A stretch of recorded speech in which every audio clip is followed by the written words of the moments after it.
ഈശോമിശിഹായ്ക്ക് സ്തുതിയായിരിക്കട്ടെ.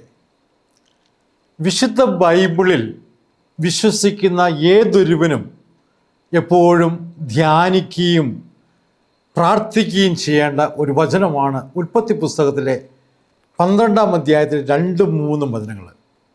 ഞാൻ നിന്നെ വലിയൊരു ജനതയാക്കും, നിന്റെ നാമം ഞാൻ മഹത്തരമാക്കും, നിന്നെ ഞാൻ അനുഗ്രഹിക്കും, നീ ഒരു അനുഗ്രഹമാണ്.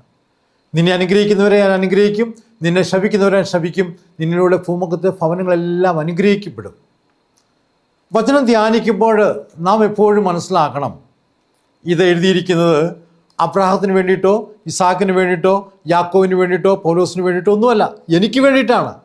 എപ്പോഴൊക്കെ ഞാൻ വചനം ശ്രവിക്കുന്നുവോ, ഞാൻ വചനം വായിക്കുന്നുവോ, ഞാൻ മനസ്സിലാക്കണം ഈ വചനം എനിക്ക് വേണ്ടിയിട്ടാണ്. ഇവിടെ നാം മനസ്സിലാക്കേണ്ടത്, ദൈവം നമ്മോട് പറയുകയാണ്, എന്നോട് പറയുകയാണ്, ഞാൻ നിന്നെ വലിയൊരു ജനതയാക്കും. ജനത എന്ന് പറയുമ്പോൾ പീപ്പിൾ ഓഫ് ഗോഡ്, ദൈവജനമാണ്. ഞാൻ നിന്നെ വലിയ ജനതയാക്കും, നിന്റെ നാമം ഞാൻ മഹത്തരമാക്കും, നിന്നെ ഞാൻ അനുഗ്രഹിക്കും, നീ ഒരു അനുഗ്രഹമാണ്. നിന്നെ അനുഗ്രഹിക്കുന്നവരെ ഞാൻ അനുഗ്രഹിക്കും, നിന്നെ ശപിക്കുന്നവരെ ഞാൻ ശപിക്കും, നിന്നിലൂടെ ഭൂമുഖത്തെ ഭവനങ്ങളെല്ലാം അനുഗ്രഹിക്കപ്പെടും. ഇതെങ്ങനെയാണ് നമ്മുടെ ജീവിതത്തിൽ സ്വാർത്ഥകമാകുന്നത്? ഞാൻ നിന്നെ വലിയൊരു ജനതയാക്കും. ഞാനൊരു കർമ്മലീത്ത വൈദികനാണ്. ഞങ്ങളുടെ സഭയുടെ സ്ഥാപക സ്ഥാനം ഞങ്ങൾ കൊടുക്കുന്നത് അമ്മ ത്രേസ്യായ്ക്കും യോഹന്നാൻ ക്രൂസിനുമാണ്.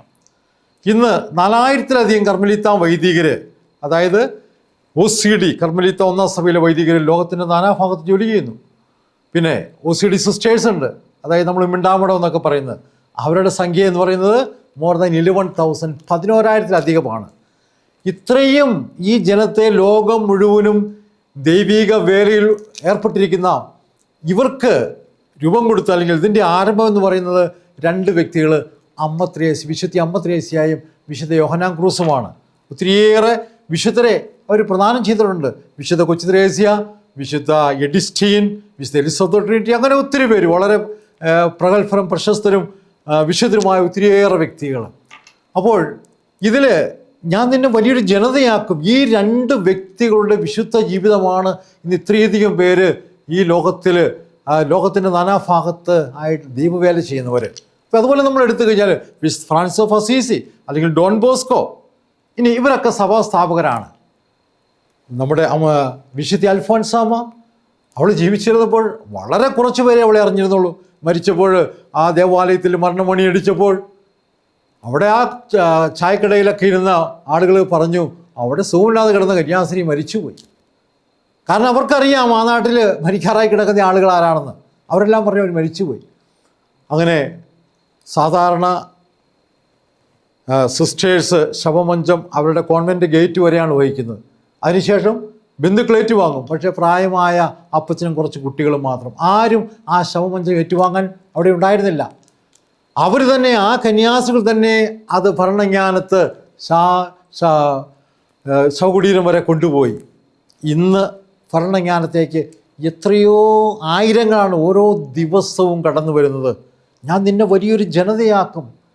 ദൈവവചനം നമ്മുടെ ജീവിതത്തിൽ സാർത്ഥകമാകും, യാതൊരു സംശയമില്ല. ഞാൻ നിന്നെ വലിയൊരു ജനതയാക്കും, നിൻ്റെ നാമം ഞാൻ മഹത്തരമാക്കും. നമ്മളാരും മഹത്വപ്പെടുന്നില്ല, ദൈവം നമ്മുടെ നാമം മഹത്വപ്പെടുത്തും. പക്ഷെ നമ്മളിന്ന് ആവശ്യപ്പെടുന്നത് ഒരു വിശുദ്ധ ജീവിതമാണ്. ഒരു വിശുദ്ധ ജീവിതം നാം ജീവിക്കുകയാണെങ്കിൽ നമ്മുടെ ജീവിതം ദൈവം മഹത്വപ്പെടുത്തും. നമുക്കറിയാം, വിശുദ്ധ കൊച്ചു ത്രേസ്യ ഒരു മിണ്ടാമടത്തിലെ ഒരു ക്ലോയിസ്റ്റേഡ് ആവൃത്തി നിയമം പാലിക്കുന്ന ഒരു കന്യാസ്ത്രീയായിരുന്നു. ആവൃത്തിക്ക് പുറത്ത് അവൾ ഒരിക്കലും പോയിട്ടില്ല. അതായത് ആ 4 ചുമരുകൾക്കുള്ളിൽ മാത്രം അവൾ ജീവിച്ച ഒരു കന്യാസ്ത്രീ. 4-ാം വയസ്സിൽ അവളുടെ അമ്മ മരിച്ചു. 15-ാം വയസ്സിൽ മഠത്തിൽ ചേർന്നു. 24-ാം വയസ്സിൽ അവൾ നിര്യാതയായി. കേവലം 9 വർഷം മാത്രം ആ മഠത്തിൽ, അതായത് ആ മഠത്തിൻ്റെ 4 ഭിത്തികൾക്കുള്ളിൽ മാത്രം ജീവിച്ചു. ഇന്ന് അവൾ ലോകം മുഴുവനും അറിയുന്ന ആധുനിക ലോകത്തിലെ ഏറ്റവും വലിയ വിശുദ്ധയാണ്. എത്രയോ മാർപ്പാപ്പമാരാണ് അവളുടെ വിശുദ്ധിയെക്കുറിച്ച് പറഞ്ഞിരിക്കുന്നത്. ആധുനിക ലോകത്തിലെ ഏറ്റവും വലിയ ഒരു വിശുദ്ധ. സ്നേഹമുള്ളവരെ, ഞാൻ നിന്റെ നാമം ഞാൻ മഹത്തരമാക്കും. ദൈവം മഹത്വപ്പെടുത്തും. നമ്മളാരും മഹത്വപ്പെടുത്തേണ്ട കാര്യമില്ല, ദൈവം മഹത്വപ്പെടുത്തും. നീ ഒരു അനുഗ്രഹമാണ്, ഞാനൊരു അനുഗ്രഹമാണ്. ദൈവം എന്നെ സൃഷ്ടിച്ചിരിക്കുന്നത്, നമ്മൾ ഓരോരുത്തരെയും സൃഷ്ടിച്ചിരിക്കുന്നത് ഒരു അനുഗ്രഹമായിട്ടാണ്. ഒരു അനുഗ്രഹമായില്ലെങ്കിൽ എന്ത് സംഭവിക്കും? ഒരു ശാപമാകും. There is no neutral in between.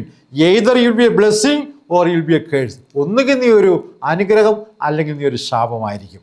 അനുഗ്രഹമാകാൻ വിളിക്കപ്പെട്ടവർ അനുഗ്രഹമാകാതെ ശാപമായതാണ് ഇന്ന് സഭയ്ക്കേറ്റിരിക്കുന്ന ഏറ്റവും വലിയ ഒരു തിരിച്ചടി, ഒരു വെല്ലുവിളി എന്ന് പറയുന്നത്. അത് സഭാസമൂഹത്തിൽ മാത്രമല്ല, അതൊരു കുടുംബ പശ്ചാത്തലത്തിലും അല്ലെങ്കിൽ ഇടവക പശ്ചാത്തലത്തിലും എല്ലാം നമ്മളൊക്കെ ഒരു അനുഗ്രഹമാകാനായിട്ട് വിളിക്കപ്പെട്ടവരാണ്.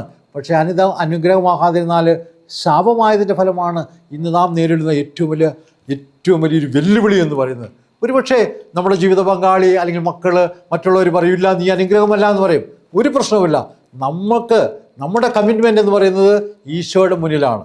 എന്നോട് ഒരിക്കൽ പറഞ്ഞു, എൻ്റെ വളരെ അടുത്ത ബന്ധു ഒരാൾ പറഞ്ഞു, no you are not a blessing, ഒരു അല്ല എന്ന് എന്നോട് പറയുകയാണ്. സ്വന്തം അടുത്ത ജ്യേഷ്ഠനാണ്, ബന്ധുവാണെന്ന് പറയാനായിട്ട് നാണമായിട്ട് പാടില്ല. കാരണം എന്താണ്? താടി പഠിക്കുന്നില്ല, മുടി വെട്ടുന്നില്ല, ചെരുപ്പിടുന്നില്ല. അതുകൊണ്ട് ഞാൻ വിചാരിച്ചു, ദൈവമേ എന്ത് പറയാനാണ്. പക്ഷേ ഞാനൊരു ട്രെയിനിൽ യാത്ര ചെയ്യുമ്പോഴാണ് ഇങ്ങനെ ഇത് കിട്ടുന്നത്. അപ്പോൾ ഞാൻ വാഷിംഗ് ബേസിലേക്ക് പോയി മുഖം കഴുകാനായിട്ട് ചെന്നു. മുഖം കഴുകിയിട്ട് ഞാൻ തിരിഞ്ഞു നിന്നപ്പോൾ ഒരു മനുഷ്യൻ, ഒരു ഹിന്ദു അജാനബാഹു ഒരു ഓഫീസർ എൻ്റെ മുന്നിൽ ഇങ്ങനെ കൈ കൂപ്പി നിൽക്കുകയാണ്. അദ്ദേഹം എന്നോട് പറഞ്ഞു, സാധുജി മുച്ചേ ഫ്യാഷ് ദീജിയെ, സാധുജി മുച്ചേ ഫ്യാഷ്, സാജിദ് എന്നെ ഒന്ന് അനുഗ്രഹിക്കൂ സാധുജി എന്ന്. ഞാൻ അദ്ദേഹത്തെ തലയിൽ വെച്ച് അനുഗ്രഹിച്ചു. അപ്പോൾ ഞാൻ വിശ്വസിക്കുന്നു, എൻ്റെ ഏറ്റവും അടുത്ത ഒരു ബന്ധു, എനിക്ക് ഏറ്റവും പ്രിയപ്പെട്ട ഒരു വ്യക്തി ഞാനൊരു അനുഗ്രഹമല്ല എന്ന് പറഞ്ഞപ്പോൾ ഈശോ അയച്ചൊരു ദൂതനാണ്, no you are a blessing, you are a blessing, നീ ഒരു അനുഗ്രഹമാണ്, നിൻ്റെ കുടുംബത്തിനൊരു അനുഗ്രഹമാണ്. പ്രിയ ദൈവമക്കളെ, നാം എപ്പോഴും ചിന്തിക്കേണ്ട ഒന്നാണ്, നാം നമ്മുടെ കുടുംബത്തിന് അനുഗ്രഹമാണ്, നമ്മുടെ സമൂഹത്തിന് അനുഗ്രഹമാണ്. എവിടെയൊക്കെയാണോ നമ്മുടെ പാദങ്ങൾ സ്പർശിക്കുന്നത് അവിടെയെല്ലാം ഒരു അനുഗ്രഹമാണ്. ദൈവം നമ്മളെ ഒരു അനുഗ്രഹമായിട്ടാണ് തിരഞ്ഞെടുത്തിരിക്കുന്നത്. അനുഗ്രഹമായില്ലെങ്കിൽ ശാപമാകും. നീ ഒരു അനുഗ്രഹമാണ്. നിന്നെ അനുഗ്രഹിക്കുന്നവരെ ഞാൻ അനുഗ്രഹിക്കും, നിന്നെ ശപിക്കുന്നവരെ ഞാൻ ശപിക്കും. നമ്മുടെ നാവ് ആരെയും ശപിക്കാൻ വേണ്ടിയിട്ടല്ല, നമ്മുടെ നാവ് മറ്റുള്ളവരെ അനുഗ്രഹിക്കാൻ വേണ്ടി മാത്രമാണ്. അതുപോലെ നിന്നിലൂടെ ഭൂമുഖത്തെ എല്ലാ ഭവനങ്ങളും അനുഗ്രഹിക്കപ്പെടും. അതായത് നാം സ്പർശിക്കുന്ന സ്ഥലമെല്ലാം അനുഗ്രഹിക്കപ്പെടും. ഒരു ദിവസം നമ്മുടെ മലയാറ്റൂരടുത്ത് കാലടി പള്ളിയിൽ ഞാനൊരു ദുഃഖവെള്ളി പ്രസംഗം നടത്തുകയാണ്. പിറ്റേ ദിവസം അതിനടുത്തുള്ളൊരു കോൺവെൻ്റ് ഉണ്ട്. അങ്ങോട്ട് ഞാൻ ആ വഴിയിലൂടെ നടന്നു പോകുമ്പോൾ ഒരു പ്രായമായ ഒരു വയോധികനായുള്ള ഒരു വല്യപ്പച്ചൻ ഇങ്ങനെ വീടിൻ്റെ മുറ്റത്ത് തന്നെ വീക്ഷിക്കുകയാണ്. ഞാൻ അടുത്ത് ചെന്നപ്പോൾ അദ്ദേഹം എന്നോട് ചോദിച്ചു, അച്ഛാ ഇന്നലെ ഞങ്ങളുടെ പള്ളിയിൽ പ്രസംഗിച്ച അച്ഛനല്ലേ? ഞാൻ പറഞ്ഞു, അതെ ഞാനാണ്. അച്ഛാ എൻ്റെ വീട്ടിൽ കയറി ഒരു സ്വർഗ്ഗസ്നായ പിതാവേ എന്ന ആ ജപം ചൊല്ലുമോ? ഞാനവിടെ കയറി ചെറുതായിട്ടൊന്ന് പ്രാർത്ഥിച്ചു. പ്രിയ ദൈവമക്കളെ, മറ്റുള്ളവർ നമ്മളിൽ നിന്ന് ആവശ്യപ്പെടുന്നത് വലിയ സമ്പത്തോ അല്ലെങ്കിൽ മറ്റൊന്നുമല്ല. ഒരു ചെറിയ പ്രാർത്ഥന, നമ്മുടെ സാന്നിധ്യം കൊണ്ട് അവരുടെ ആ കുടുംബം അനുഗ്രഹിക്കപ്പെടും. നിന്നിലൂടെ ഈ എല്ലാ ഭവനങ്ങളും അനുഗ്രഹിക്കപ്പെടും. അടിയുറച്ച് വിശ്വസിക്കുക, ഈ ബൈബിളിൽ എഴുതിയിരിക്കുന്ന എനിക്ക് വേണ്ടിയിട്ടാണ്. എൻ്റെ പാദം സ്പർശിക്കുന്ന സ്ഥലം എല്ലാം അനുഗ്രഹിക്കപ്പെടും. ഇനി ഞാൻ അനുഗ്രഹമായില്ലെങ്കിലോ ഞാനൊരു ശാപമാകും. അതെൻ്റെ കുടുംബത്തിലാകാം, എൻ്റെ സമൂഹത്തിലാകാം, അല്ലെങ്കിൽ ഞാൻ എവിടെയൊക്കെ ആയിരിക്കുന്നതാകാം. ഞാനൊരു അനുഗ്രഹമായില്ലെങ്കിൽ ഒരു ശാപമാകാം. പക്ഷേ ദൈവം എന്നെ തിരഞ്ഞെടുത്തിരിക്കുന്നത് ഒരു അനുഗ്രഹമാകുവാനായിട്ടാണ്. എല്ലാ ദിവസവും നാം എഴുന്നേൽക്കുമ്പോൾ അല്പനേരം ഒന്ന് ധ്യാനിക്കുക, ഞാൻ അനുഗ്രഹമാണോ? എൻ്റെ ജീവിത പങ്കാളിക്ക് ഞാൻ അനുഗ്രഹമാണോ? ഞാൻ എൻ്റെ മക്കൾക്കൊരു അനുഗ്രഹമാണോ? ഞാൻ എൻ്റെ മാതാപിതാക്കൾക്ക് ഒരു അനുഗ്രഹമാണോ? ഞാൻ ഇനി ആയിരിക്കുന്ന സ്ഥലത്ത് ഞാൻ അനുഗ്രഹമാണോ? അനുഗ്രഹമല്ല എന്ന് തോന്നുകയാണെങ്കിൽ അവിടെ വെച്ച് തീരുമാനമെടുക്കുക. ഈ നിമിഷം മുതൽ ഞാൻ അനുഗ്രഹമായിരിക്കും. എവിടെയെല്ലാം ഞാൻ ആയിരിക്കുന്നുവോ അവിടെയെല്ലാം ഞാൻ അനുഗ്രഹമായിരിക്കും. അതിനുവേണ്ടി നമുക്ക് പരിശ്രമിക്കാം.